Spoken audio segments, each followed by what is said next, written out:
All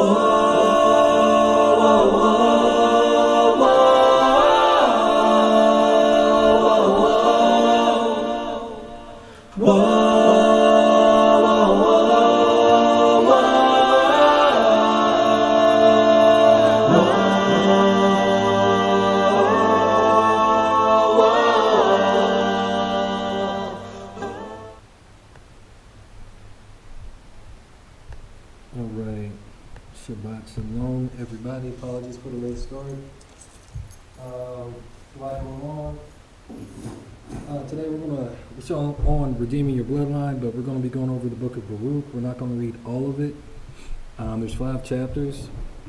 We're only going to go over a certain amount. Okay. Over a certain amount. And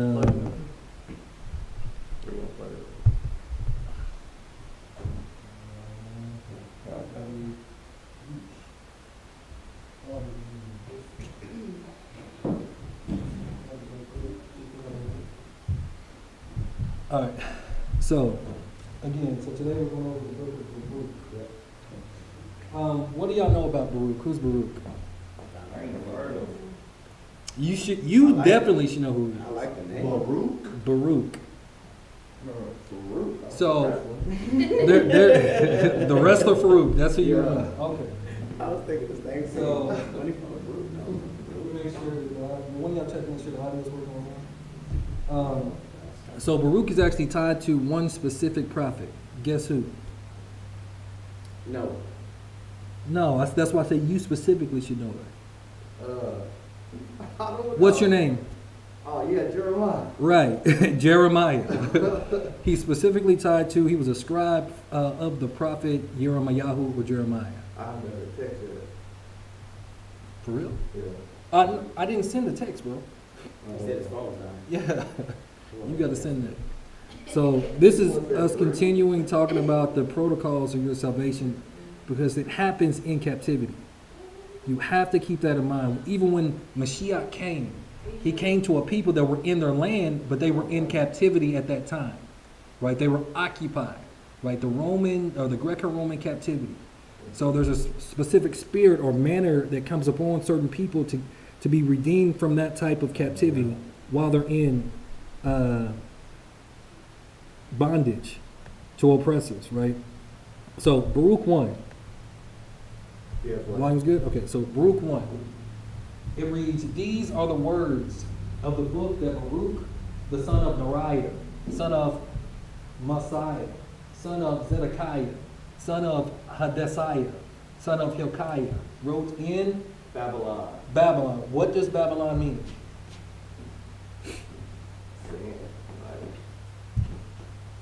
What does Babylon mean? We should know what Babylon means. We live in it.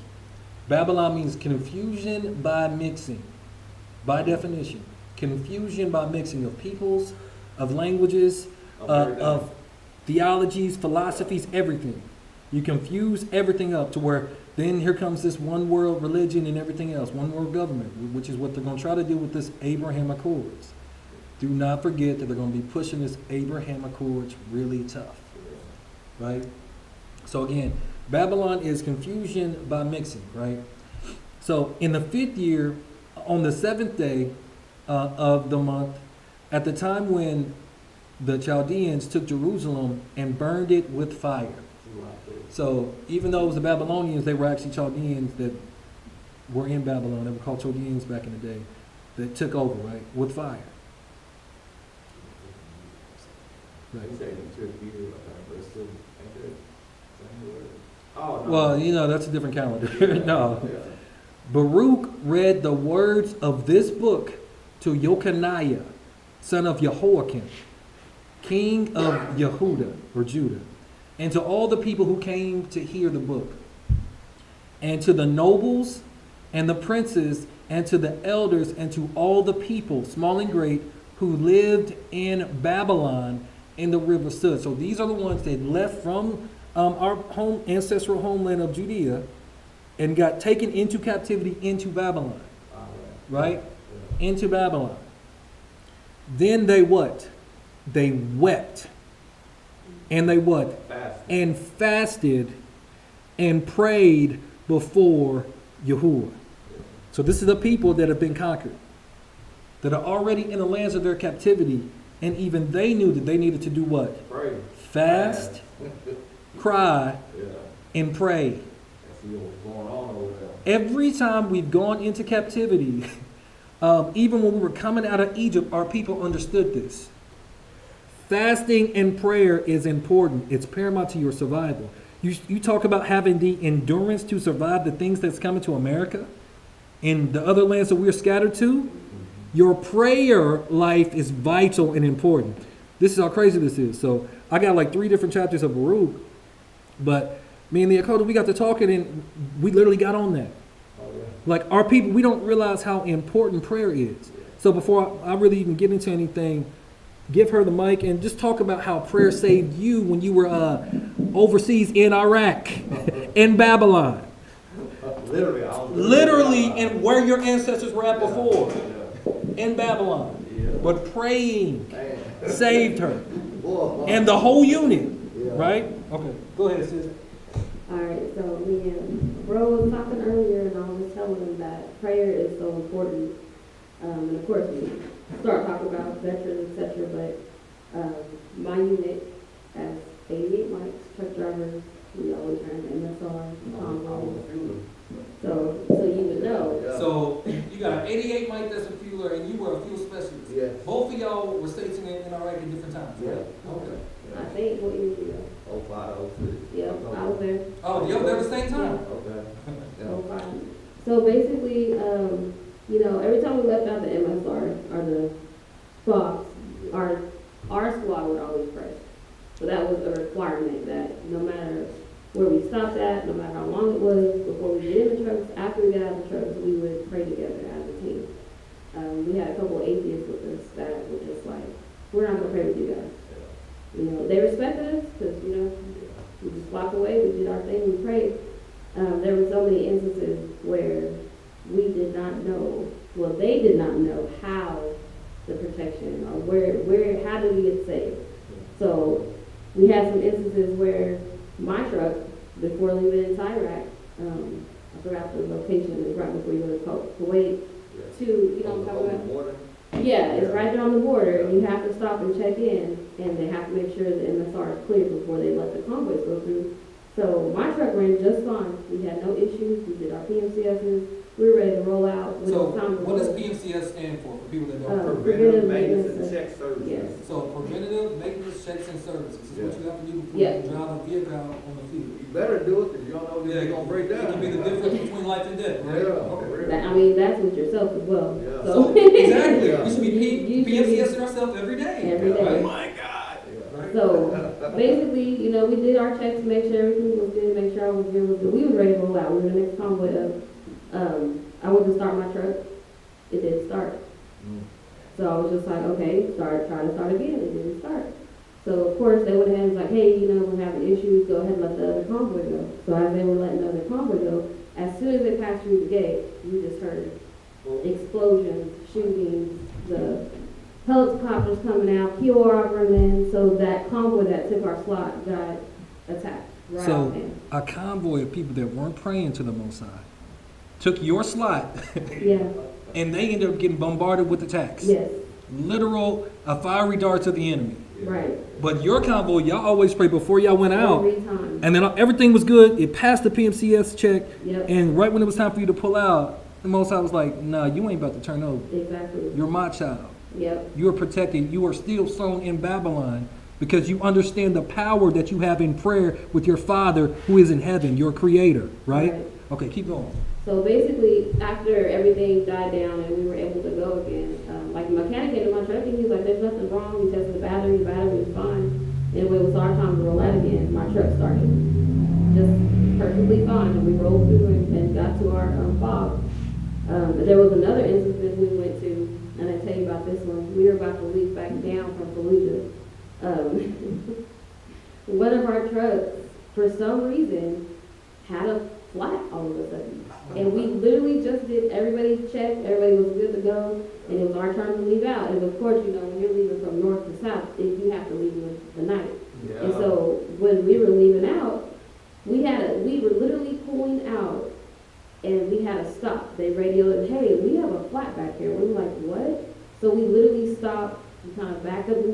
tried to, and then they let the other convoy go. Well, that other convoy drove out, and they got attacked right off site. They got attacked, and then we had to change the tires. And he was just like, it was fine just a minute ago. I had no issues. And so things like this would happen all the time, but our team were consistent on, we're gonna pray before we leave. When we stop, we're gonna pray and give thanks. And this is how we're gonna do our mission. Tell them about the atheists. The atheists finally realized that this higher power we're praying to has to be working. Yeah. We were driving from down South Iraq to Baruch, and it was a hot day. It was daylight outside and everything. And you know, when we first went out there, we didn't have windows and stuff. You had to ride with your windows down, so all you heard was air. And so our convoy got shot up. We didn't know we got shot at until we stopped. And everybody was doing their PMCS, make sure nothing was wrong, not that they lost anything. But as we were going around our trucks had bullet holes in them. Oh, yeah. And so once we realized that, we all started checking each other, our packages, and seeing, okay, is everybody okay? And then we were like, we just got shot at, and had no idea. Yeah. So the atheists walked over to us and they were like, we don't know who y'all praying to, but we know that the protection is coming from that higher power. So from that day forward, they got in prayer circles with us, and nothing happened to us. And I thank the Most High for that, because our convoys with our company, we came back with 100% accountability, and there was a lot of us who believed, and a lot of us did the same thing with our other teams as well.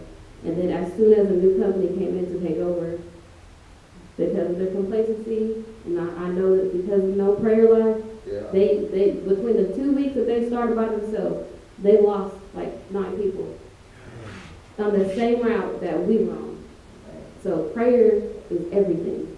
And that's what, like I told bro earlier, I was like, the only reason I came back, and I told my family, is I get emotional because like, if I did not have that prayer life, we would have made it back. It was only about a grace of God we came back.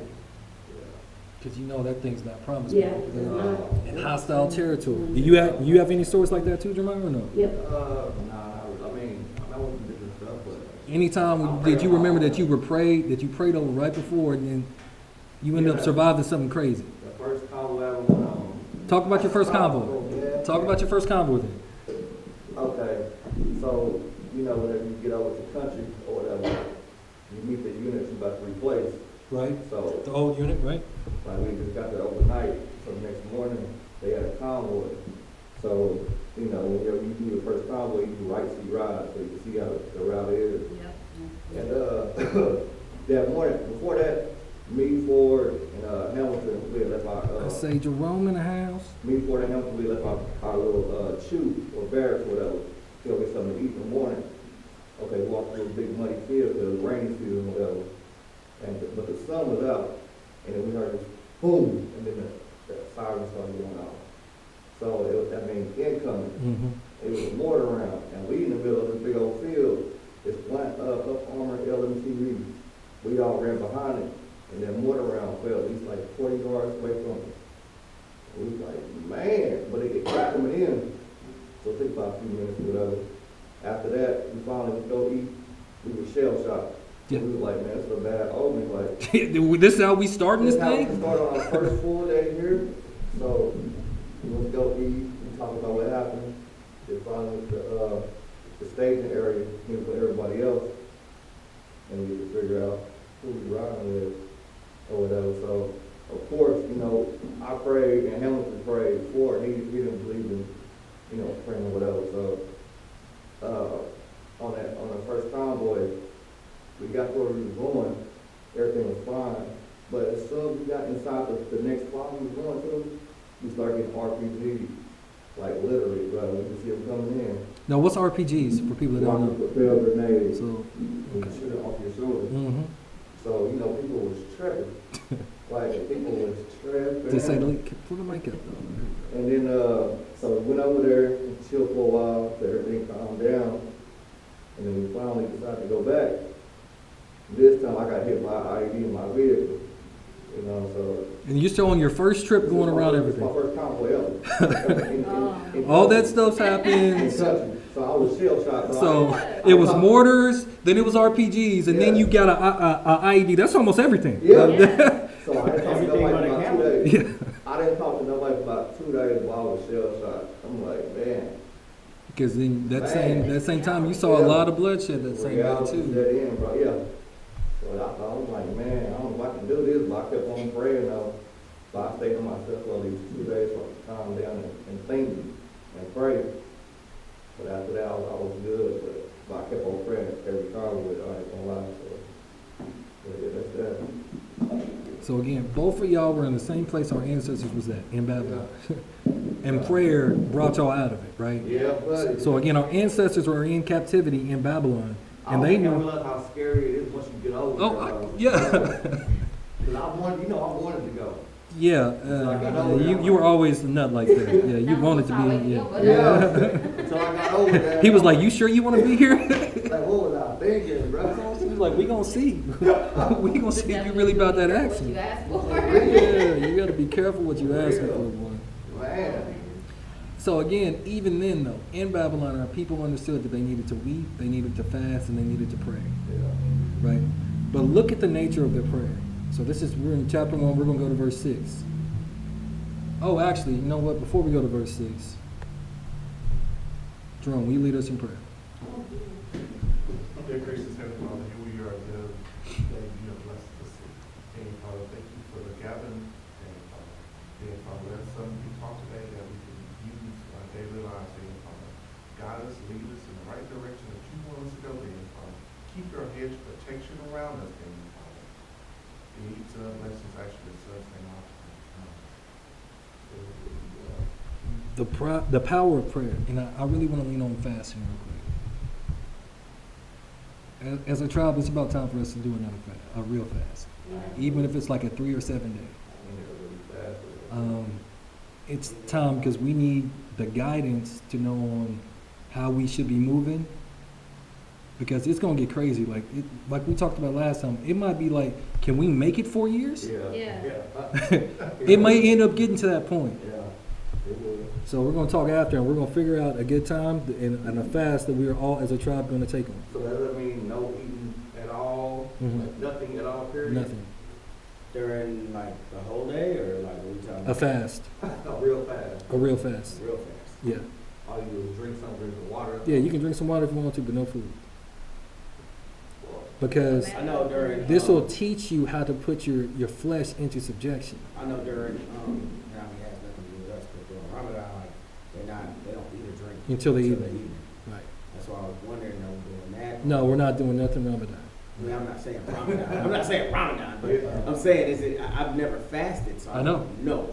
Oh, goodness, we do need to do some fasting. We might not want to do 7 days to start out. No. At most, it'll probably be maybe like we'll do a 1 day full fast to everybody, and then we'll grow to a 3 day. Everybody gonna be honest about fasting. Yeah, and if you're about to break, hit somebody up. That's what your brother and sister's for. Pick up the word and And start reading it. it cleans your body up, too, don't it? Your mind, your body. It resets your body. It resets your immune system. Like once you hit past the 16th hour mark, your body goes to what they call autophagy. It literally goes to eat itself.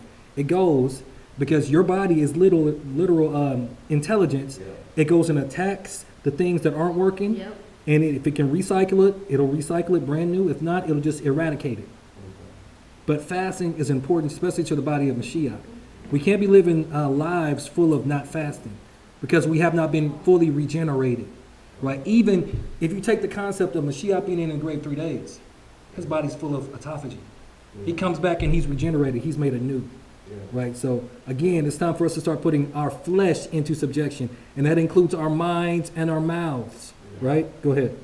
Would it be wise before we did this to do a cleanse? No, that is the cleanse. I'm just asking. I No. This don't is know. the reason why No. we're sick anyways, is because the Father tells us to fast all throughout the Word, and nobody fasts. Yeah. When I'm sick or something, or I'm not feeling good, I won't do nothing but drink water on my teas. And I'm like, no, and I might eat some vegetables and just keep the vitamins in, but Right. it literally, I will get better faster Yeah. instead of putting it on that processed food that He's never made for us in the first place. But when you do a fast, He's telling you to fast so that way you can hear Him better. This- You'll notice a difference. Scripture, I know in Isaiah talks about that. It's the fast that breaks the yoke. Yeah. So when you talk about having your bloodline redeemed, starting from your individual tribe, that yoke of bondage has got to be broken. And I'm gonna be honest, as men, as head of households, if you can't fast, how can you have that redeemed? If you can't have enough self-discipline to tell your body, I'm not gonna eat and I'm gonna be fine, because I'm overweight, and I know I've got enough in me, right? Yeah. So right now, there's people who have gone on 300-day fast, not eating anything. Of course, they were drinking fluids. Yeah. How many of y'all can go 3 days without eating? I can. I know I can. I've done it. I've done it. I know Jerome's done it before. You can. I've done it. Yeah. Okay. I We didn't know gonna it see. was fast. I was just Okay, we gonna see. I wasn't hungry. Well, mine was like default though, like depression or whatever, so. That. Yeah. Mhm. Well, that's not really a fast. That's like, I'm depressed, I don't wanna eat. So let's You say go on let's a say the fast the right way. Go ahead, Yeah. sister. You're gonna be tempted in ways, you're gonna be hungry for things you don't even know about. You're just like, what do I want this for? Yeah. When you really go on a fast because you're dedicating your body back to the Father and getting in line with Him. So when you're like, nope, I'm going on a fast, you're gonna have parties come up and people, hey, I made you some of this. Yep. You're like, really? And you're just like, I can't eat that. Anybody show up to my Like house the talking about a party, temptation I'm is going. gonna be there, and that's why it's a fast because it's like, okay, you're gonna fast, all right, let's do this. Mhm. So doing That- things because, She's right, because that's when temptations really come up. yeah, Because then the Most High's like, all right, he'll let the enemy try and see what y'all really gonna be about. Because he even tried Mashiach like that Yeah. in the wilderness, right? 40 days, 40 nights. So, like, she's right though. rejecting your flesh. Because when you're depressed and stuff, you don't have an appetite. You don't Yeah. want to eat. Yeah. But when you're on a fast, like you're just like, man, that pie looks so good. You looking up foods for when you come off the fast. I'm gonna eat this. I'm My gonna eat family that. wants to eat. Oh Like, man. yeah, Is like that what you you did? want to eat. Yeah, when I did my longer ones. Yeah. Yeah. Once you get to a certain point, like. Yeah. Once you get to a certain point, like if any of y'all have done over 20 days, yeah, you'll start looking up, man, when I come off of this, it'll be like, oh, yeah, I'm gonna get that. But anybody who knows anything knows that you can't go directly back to eating food if you go that long. You gotta start like with maybe an apple, maybe a couple of slices of the apple, because you won't be hungry like that. So your stomach becomes smaller Yeah, again. that's true, that's Right. true, that's true. And then you have to Yeah. slowly build it. It'll take a few days before you can get back to eating flesh or meat, right?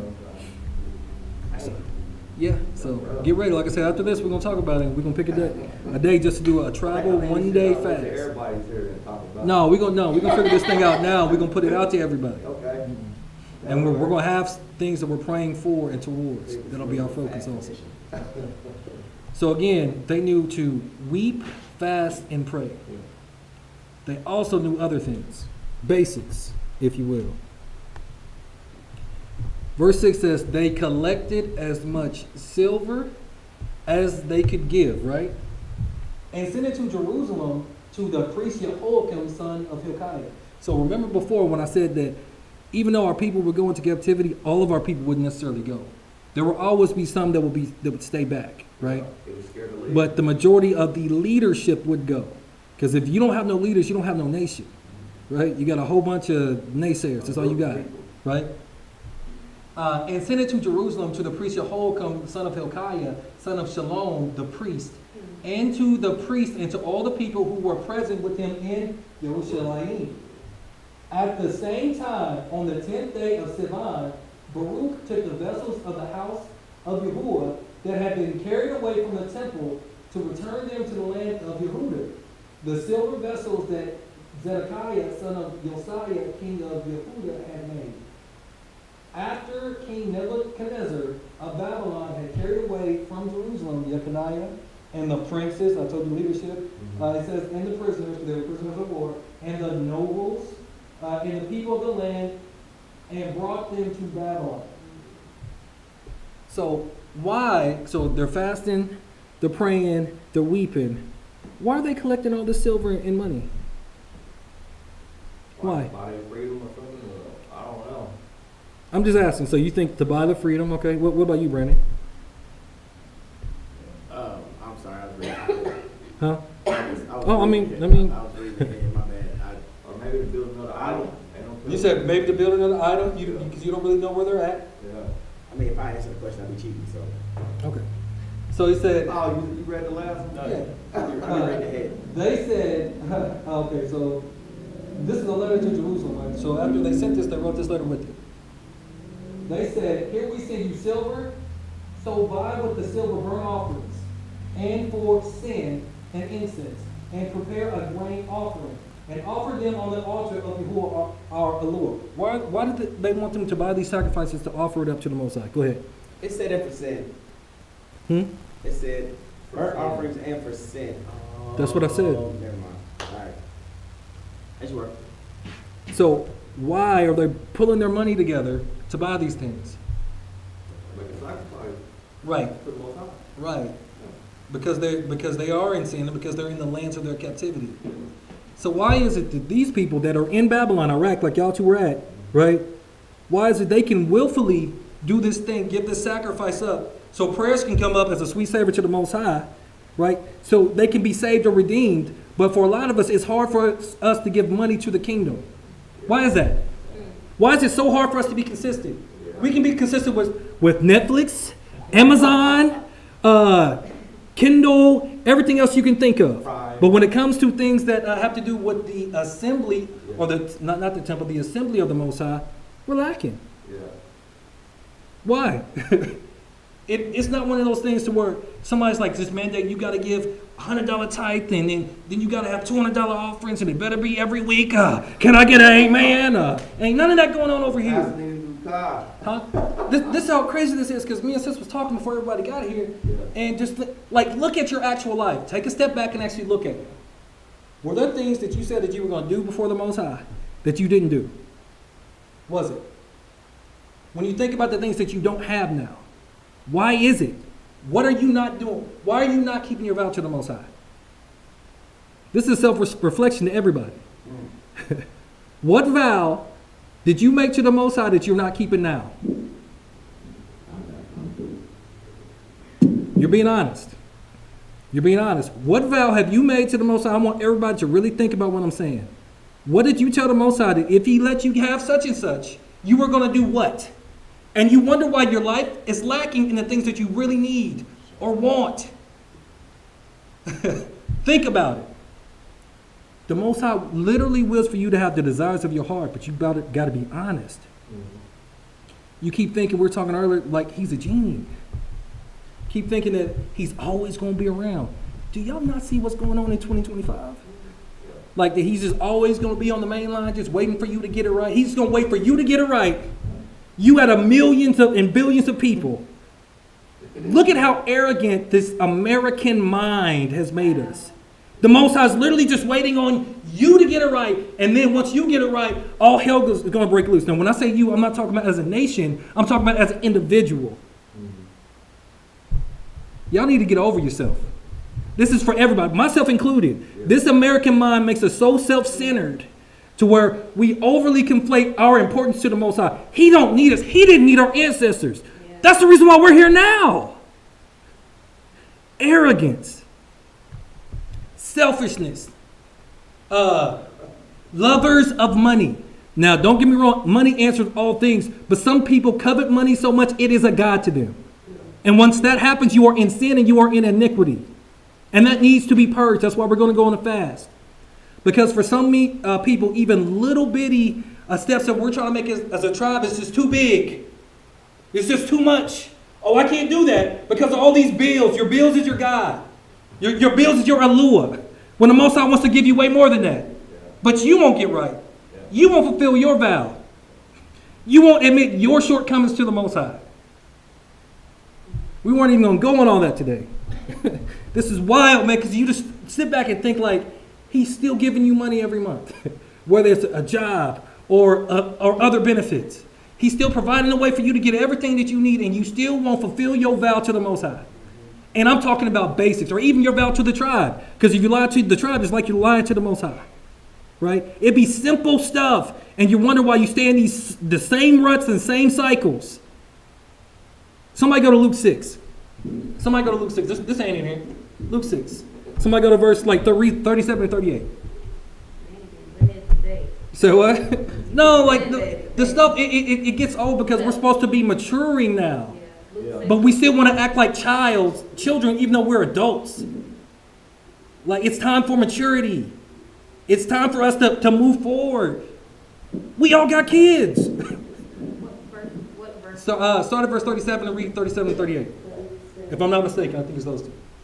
Okay, it says, judge not, and ye shall not be judged. That one? Mm-hmm. Condemn not, and ye shall not be Condemn. Okay, sorry. Condemn. Yeah, go ahead. You're good. Covering. Judge not, and ye shall not be judged. Condemn not, and ye shall not be condemned. Forgive, and ye shall be forgiven. This is the major one. Give, and it shall be given unto you. Good measure, pressed down, and shaken together, and running over. Shall men give? Shall who? Shall men Okay. give into your bosom? For with the same measure that ye meet, is it met? Meat. Yep. Meet withheld, it shall be measured to you again. So who's that talking right there? The Father. Which in that case, in that context, it's Mashiach, Yeah. right? He's telling y'all the law of sowing and reaping. That's why he said, give and it shall be given unto you. But we don't want to give because we don't see any way that we can get anything back. He said that men would give unto your bosom. He didn't say that you would know everybody's going to give it to you. Just give it in faith and know that the Most High, He got you. He's had you this whole time. But people be trying to act like they have faith. But when they have faith with everything else, but when it comes to money, oh no. Alligator arms. Alligator arms. Got faith with everything else, and then you got alligator arms when it comes to money. It makes no sense. No sense at all. Let me charge this thing. Man, like the stuff be wild, man. And then you get raised in Christianity and you're raised to think that you got to be poor. No, you don't have to be poor. You can be wealthy. If you're speaking for into your life, that's why. Exactly. But the thing is, you still got to give things to the Most High. We are like the only people that believe that we don't have to give anything to anything, and then we expect everything to receive everything. Don't put nothing in, no skin in the game in anything, and we just come in there, and I'm going to be honest, just be a doggone mooch. We got to get rid of the spirit of being a mooch. That stuff is crazy. And I know everybody's not at the same place, financially, whatever the case may be.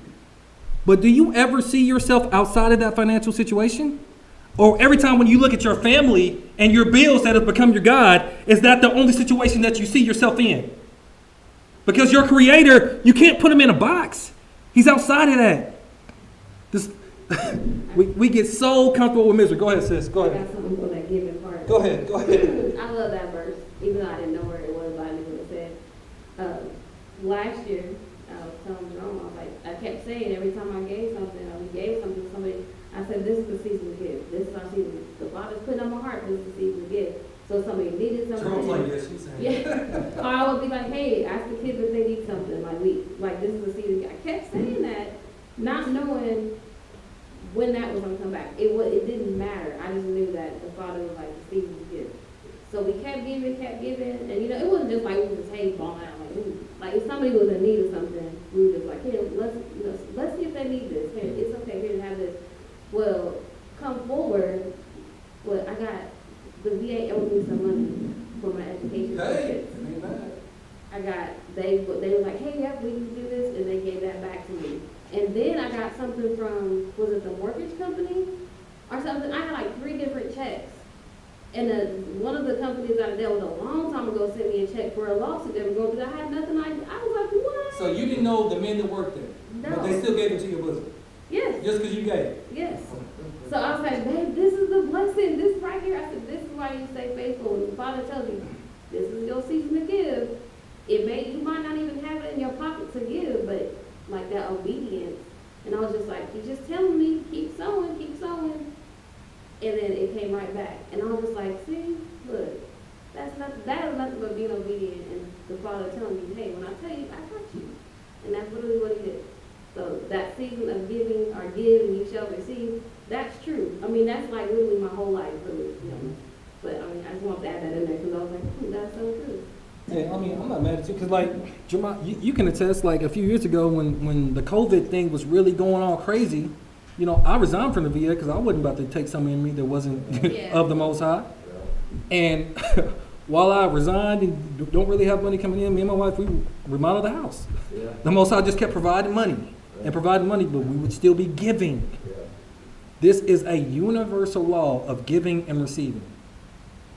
You have not because you ask not or you ask amiss. Yeah. But you still got to give something. Stop thinking that the world or your Father in heaven owes you anything. He already gave you life. Mm-hmm. Tell me how you're going to repay that. Show me how. Explain it. Go ahead. I had somebody. Take the mic. I had somebody Christian tell me, they told me I was wrong. I was at a church and told me I was wrong for not putting money in the envelope. I looked at him and I said, and I might have misspoke when I said my words, and if I did, oops. But I was like, I don't ask for much. I asked that I see my kids healthy and we have somewhere to stay. You don't understand how big of an ask that actually is. I said that's all I care about is be able to get them where they need to be, be able to provide for them and see them smile. I wake up every day and I thank the Most High for allowing me to have that happen. I said I'm never going to go pay the church for that. I will give on my own. That's not it. Yeah. I said I would give on my own. And I couldn't, like I said, I made a mistake. But what happened was, at the time, like Sis was saying, if it was on my heart to give, Right. I did it immediately, without question. If I had to go to the ATM and I had the money to give, I gave. If I had extra food, I gave. If I had water in my truck and I was driving around and seen somebody that needed it, I gave it. It was never a thought of, nah, I'm good. It was instant and willing obedience to orders without question. I said that a long time. But when she said what she said, it felt like conviction, but not conviction from a good place. It felt like, like that. Yeah, she came with the wrong spirit. I got Yeah, you. and so I I took get you. it the way it came. Right. And ever since then, ever since that day, I can say that we are still very blessed. Each and every day, wake up with seeing a new reason, a new thought, a new idea, a new step. I can still take full 30 steps because of that faith. And that's all I asked for. I didn't ask for much. I could be wrong, like I said, but Yeah, because like, so, I mean, but even that, you say you don't ask for much. You're asking to wake up in the morning to see your kids and do all that. The Most High don't have to give us none of that. exactly. That's still the grace of the Most High. Even then, still, we're still asking the Creator for something. And again, so when I prefaced that part of the conversation, I wasn't talking about outside of the tribe, right? I'm talking about us as a tribe, right? I'm not talking about anything before. I'm talking about us as a tribe. But we say that we're going to do something because we're moving towards being prepared for the stuff that's coming, and y'all give y'all word, I expect y'all to keep y'all word. That's what we're talking about. How would y'all like it? And I put it to myself. I told bro, I said, I had to analyze my life and say, I'm supposed to be at regional supporting my dual wrestling. Mhm. And I said, no, I'm not going to Shabbat this Saturday. Even though I wanted to be there so bad because this is a big tournament. And I was like, no, I don't want to go to Shabbat. Like, literally, that was my prior engagement. And so, I'm like, all week I've been pondering, the last 2 weeks rather, I'm like, okay, what am I worshiping? What do I put my time into? Talk about it. When I need something or I want the Father to do something, do I want him to respond as I would respond to him? Or what? I need you to repeat that question one more time. One more Do I time. want the Father, do you want me to say the mic? Yeah, give him the mic. Yeah. This is a question that we really have to start contemplating. Do we want him? Go ahead. It's your question. I basically asked myself, and this was like a daily thing I was thinking to myself, like, do I want the Father to respond to me when I need something, how I respond to him? So I had told myself accountability, like, you know what, no, I need to start putting the Most High in front of everything. And if, put it like this, if the Most High says, hey, I need you to go to Shabbat today and fellowship with your tribe, and Manny, who is our leader right now, is like, hey, y'all need to be there at 1 o'clock. And I'm like, all right, I'm going to be there, boom. But then I'm like, no, I'm going to be late. And then when I really need something from the Most High, he's going to be like, oh, no, you're going to have to wait, I'm going to be late. Like, I think about that because, I mean, for y'all, like, you might need something right there, like protection. Yeah. You might be driving down the road with your family, you need that protection now. And because you were late, he's like, oh, my bad, I didn't get to you because I got caught up. I'm running the universe. My bad. I got caught up. Like, I'm just the creator. That we have. And so I think about that and I'm like, man, what if he did that? Like, what if the Most High acted the way we do when we're supposed to have accountability, whether you're going to your assembly, you're fellowshipping within his name and knowing him and the things that we have to do as a tribe. I'm like, how would you react? And I would ask took off this weekend, it was because I needed to be here to hear the word and to fellowship with my tribe. And maybe nobody else would think that's big, but I'm like, no, because I need to get back into being close to the Most High. Because it's been wrestling,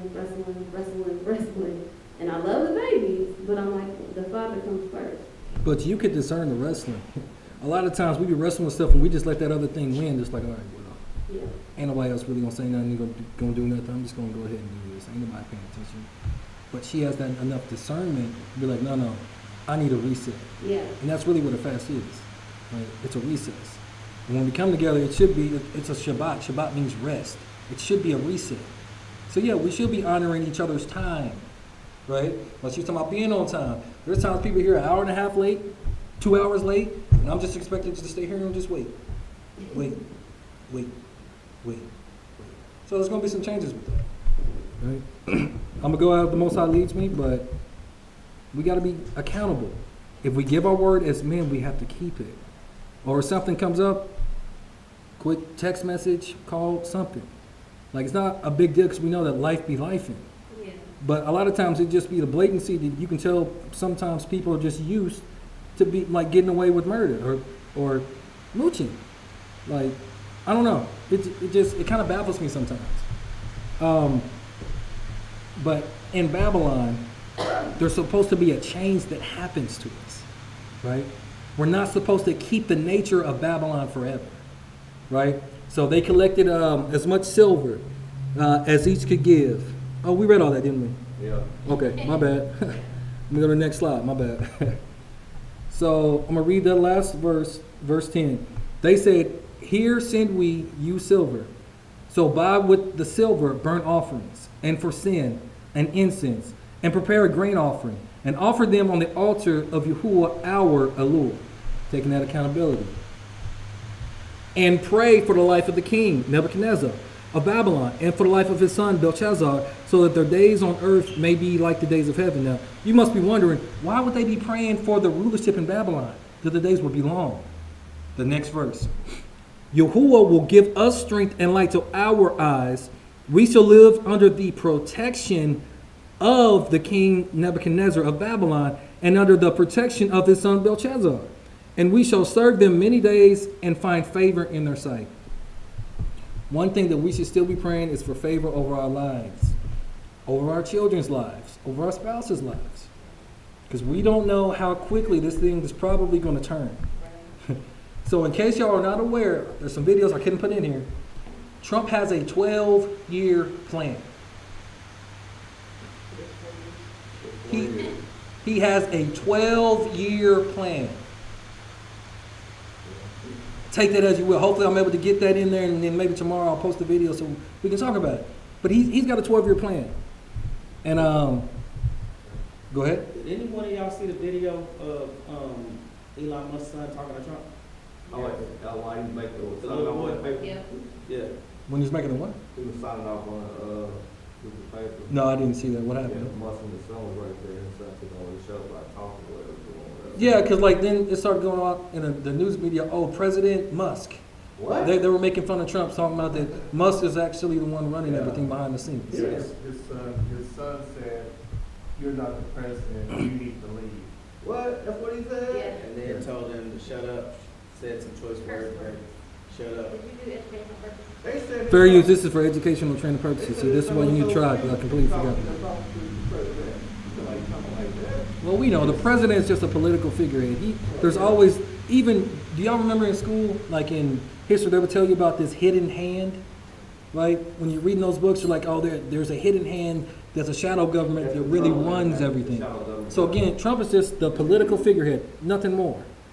And they're just letting him say whatever he want to say, and doggone it, he gonna say it. I mean, that's what the president is anyway. It's just Yeah. the person that says, okay, we're gonna blame you. But Yeah, we're gonna place the blame on you. They ain't gonna know that us over here, we actually running things, Yeah. right? So I can kind of agree with that. Yeah, I'm about to watch that video now. So verse 13, because I was going to keep it light, because there's 5 chapters. I was figuring we'd go over 3, but we'll probably just stick to 1 this time. Maybe 2. We might read 2. "Pray also for us to Yahuwah our Elul." So don't just pray for their king, pray for us. "For we have sinned against Yahuwah our God. And to this day, the anger of Yahuwah and his wrath have not turned away from us. So they realized this in Babylon. The words that Moses said was not, he wasn't just saying it just to say stuff, right? They realized it in Babylon. If you read the whole Old Testament, every time we go to a place that is confusion by mixing or Babylon or captivity, we're supposed to have this heart change. This is where the whole concept of circumcision of the heart actually comes from. It doesn't come from the New Testament in Mashiach. It's supposed to be in the Old, right? It's supposed to be all throughout the text. Well, if you read the whole book of Judges, all you see is we're living in a land captivity, living in a land captivity, living in a land captivity, over and over and over again. That's why when people keep saying the New Testament, it's just for everybody. I'm like, y'all don't understand like with this marriage, how special it's going to be, because those stiff-necked people eventually get it right at a certain time. And there's always been people of other nations that have been able to become a part, of the nation, right? But there's something about this stiff-necked people, because we read last time in Deuteronomy 7 that the Most High, he didn't choose us because we were the largest nation. Why did he choose us? You remember what? Because I think it was you that read it. He did it to fulfill the oath that he had with our ancestors and our forefathers, and because he loved us. He chose to place his love upon us. So in Babylon, your heart is supposed to change to mirror the same love that the Most High has for you, right? That means putting your doggone flesh into subjection. Another thing, watch what the heck you be speaking on your life. There's some people, I'll just hear them saying certain things about themselves. I'm like, you might want to be careful of the things that you're speaking. You got to be careful about that. Because life and death is in the power of the what? Be careful. Especially in this hour, if you're not 100% right with the Most High, the things that you're speaking over your life, because you might be expediting the things that you don't want to happen to you. Be careful with that. Always, always, always guard your mouth. Or limiting your blessings. Limiting the Holy One of Israel. Go ahead, sis. When Bro Brandon over here was like, that's all I asked of him. And so, if that's all he's giving you, not to say you're complaining, but like with anybody, like if they keep saying that's all I ask, and they're like, well, why am I going through so much? Because you ain't asked for nothing else. For nothing else. Basics. That's all you wanted. So you limited, Right. so you got the Most High in this little square right here. Yeah. That's it. He's like, you have not because you ain't asked. Like, Be careful. I man. always felt like, man, it's my mental, it's just mental stuff that I'm working through. Other people need more than me, so why ask? Does that make sense? but why not you? I mean, everyone can say that. Everybody can get more though. Yeah. I mean, I'm learning. So with that's almost confirmation bias. No, not confirmation bias. What would I call that? That's just an excuse. It's like you put a limit. Yeah. Yeah. You put a limit, Right. but we serve someone that's limitless. There you go. Yeah, without limits. I know what you're feeling. I don't ask for much because other people need, but you serve someone who, whatever, he can take care of all your needs, my needs, and still got enough for everybody else. Man, I used to feel that way when I literally was raising my sisters two minds and a single parent, and every time I was literally like, I can't ask for help. I wasn't on systems. I didn't know how to do any of that, but I was so like, I can't take help. I can't take handouts. And an elder from the church I was going to, he would always reach out and say, hey, you guys need some food. Hey, I'm going to cook dinner. Y'all can eat. Like, he would always do things for the kids. And he told me one day, he said, you're blocking your blessings because you feel like you don't deserve it. But God is sending you someone to help you. Yeah. Yet you're not opening up to receive. He said, he's sending us here for a reason. He said, do you not think you deserve it? He was like, look at everything that you've done. And it doesn't have to be by money. Look at everything that you've done to help me. He said, so open your heart to receive the things that you've already earned. And I was like, whoa, like. No. But your mind had to change though. You had to have a mindset shift because Right. You only think that you deserve what you believe that you deserve when you can't see the whole scope of things. Yeah. So what happens is somebody go to Psalm 78, verse 41, real quick. This is what we be doing. Piggybacks off of what Jerome was saying. It's literally what Jerome was saying. Psalm 78, verse 41. You got that out?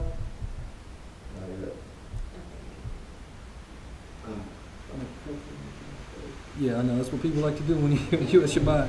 Phone blow up like, for real? You already know the deal. Do I ever answer it? Verse what? Go to Psalm 78, verse 41. Okay. We hand him the mic. This is what we be doing. Just that one verse? Yeah, just that one verse. Just getting to the point of that.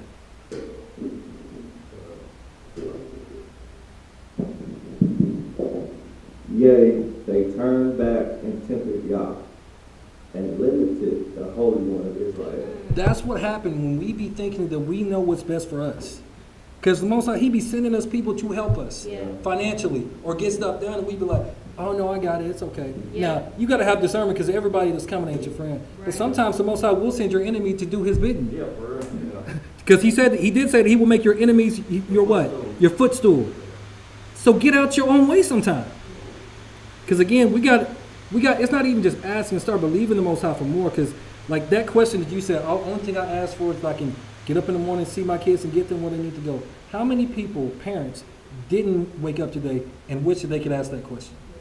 Because you said that you don't ask for much. How many people woke up or didn't wake up and couldn't ask that question? Or maybe they're not in their sound mind to where they can even go see their kids. They got other people and they're drugged out of their mind and they can't even ask that question. So somebody's always doing worse. For sure. I'm just trying to get y'all to start believing for better and seeing it in your mind. Because again, what's a little question to you is a monumental question to somebody else. So again, stop limiting the Holy One of Israel. Stop doing that. Limited beliefs, again, we be thinking that our lives are just going to be, where we're at right now. And we almost feel bad about believing for better. Like we be so depressed and so beaten down that we're like, man, I don't believe that I need to get better than this because, everything going on, in the world and all this going on, in America, like, I'm good. Like that. I think I just don't want to ask. I don't want to. He's so busy. I don't want to ask him for nothing else. Man, your phone got all kind of dust on it. You ain't been calling out to him no way. Ain't been praying or nothing, right? Again, I'm trying to help y'all to have a paradigm shift. Because another thing, some of us are at a certain point in life to where you should really be enjoying the fruits of your labors, and you're working too much instead of taking time off. Sometimes it's good to take time off to be with your family. Sometimes it's good. I know you get to keep money or get money, at the end of the year or whatever, but sometimes it's good to enjoy it because we only end this thing once, right? Sometimes it's good to keep making memories with your family because we don't know what the future holds. And while America is still America, enjoy it while you can. I'm telling you, because it's going to end up being bad. So enjoy it while you can. And man, enjoy your families and loved ones while we still got chances and time. So I'm going to read verse 12 again. Yahuwah will give us strength and light to our eyes, and we shall live under the protection of King Nebuchadnezzar of Babylon, and under the protection of his son Belshazzar. And we shall serve them many days and find favor in their sight. Pray also for us to Yahuwah our Allure, for we have sinned against Yahuwah our Allure, or God. And to this day, the anger of Yahuwah and his wrath have not turned away from us. And you shall read aloud the scroll that we are sending you. So make sure everyone can hear it. To make your confession in the house of Yahuwah on the days of the festivals and at appointed seasons. So they wanted to make sure you're reading this every time you have a feast day, and on the Sabbaths and everything else, the festivals, right? And you shall say, to Yahuwah our Allure belongeth righteousness, but to us this day public shame, on the people of Judah, on the inhabitants of Jerusalem, because as a nation, we're still like, if you had 100 different people that weren't of our nation, and had them pick the one group of people they would not want to be, the majority is going to pick who? Us. No matter whoever tries to make it seem like it's anti-Semitic, whatever, we are the most hated people on earth, Yes. literally without a cause. They all want to be like that too. Exactly. Yeah. Exactly. They want to live in the blessings, but they don't want to deal with none of the curses. And again, this is why it's important to have our bloodlines redeemed, right? It's important. And on our kings and our rulers, our priests, our prophets, and our ancestors. You see how possessive this thing is? They're not worried about the world. We got to start having that mindset also as a tribe. Like, okay, let's focus on the tribe. Let's pray for the tribe. What does the tribe need? What are we lacking in? How do we grow together? How do we keep this thing moving forward righteously, right? Because we have sinned before Yahuwah. Who can be honest enough to do that before the Most High? And actually line out, what your sins are. And I'm going to put this caveat. You don't need to let everyone know your sins because everybody's not your family or your friend. Certain people, you let people know and they're just going to use these things against you. Yep. Right? So have discernment. You don't need to let everybody know your doggone business, especially not your prayers to the Most High. Telling you, use wisdom. What do you say? We have disobeyed him and have not heeded the voice of Yahuwah, our God, to walk in the statutes of Yahuwah that he set before us. So like in the prayers that we're doing individually, we need to start incorporating this because as a nation, this is what has happened, right? This is what our ancestors did in Babylon. We're living in modern day Babylon. We need to be incorporating these things into our prayers so the Most High can see, hey, we're doing the same thing and you delivered them folks and we can folks, right? No respecter of persons, right? From the time when Yahuwah brought our ancestors out of the land of Mitzrayim until today, we have been disobedient to Yahuwah our God. And we have been negligent in what? Not listening to his voice. Most I ever told y'all to do something, y'all ain't do it? Or you just knew like I'm supposed to do this and then your ego, your anger, maybe your depression kept you from doing it. And then like you felt a little bit of repercussions behind it, like, oh, all right, I probably should have done that. Let me go get this out of my hands. Sometimes it may be. Yeah, you definitely got to figure out those voices. Well, I know there's a lot of them. I'm just saying. No, like for real though. The more you pray, the easier it'll be to discern it. Because sometimes it's scary, sometimes it's soothing. Especially like when I be getting like different words, like I'll just hear it. And it'll make me turn a certain direction. I'm like, what? The drum saying the same thing, like, wait, what? Because I'm telling you, there's times I have lessons put together and then I wake up in the morning and it's like, nah, that ain't it. Nah, these stiff-necked folks know they need this right here. Because I thought we was going to probably go over the whole book of Baruch today. Like, no. It's only Baruch 1 today. The Father knows what his people need to hear. I'm telling you. He knows what's best for us. What we actually need to keep growing. Because you come here to eat spiritually, right? To be filled. And so you can really contemplate, like, okay, how do I move forward from here? Right? Thank you for showing me where I'm lacking. How do I make this next step? Right? With you leading me, right? Ordering my steps within your word. Right? So to this day, there have clung to us, talking about the Israelites. So I'm going to read verse 19 again. My bad. From the time Yahuwah brought our ancestors out of the land of Mitzrayim today, until today, we have been disobedient to Yahuwah our Lord. And we have been negligent in not listening to his voice. So to this day, they have clung to us the calamities and the curse that Yahuwah declared through his servant Moses at the time when he brought our ancestors out of the land of Mitzrayim to give us a land flowing with milk and honey.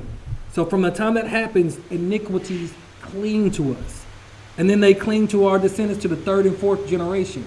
So when you think about iniquities or like sins, you got to start thinking they're spirits that are trying to get you off the path.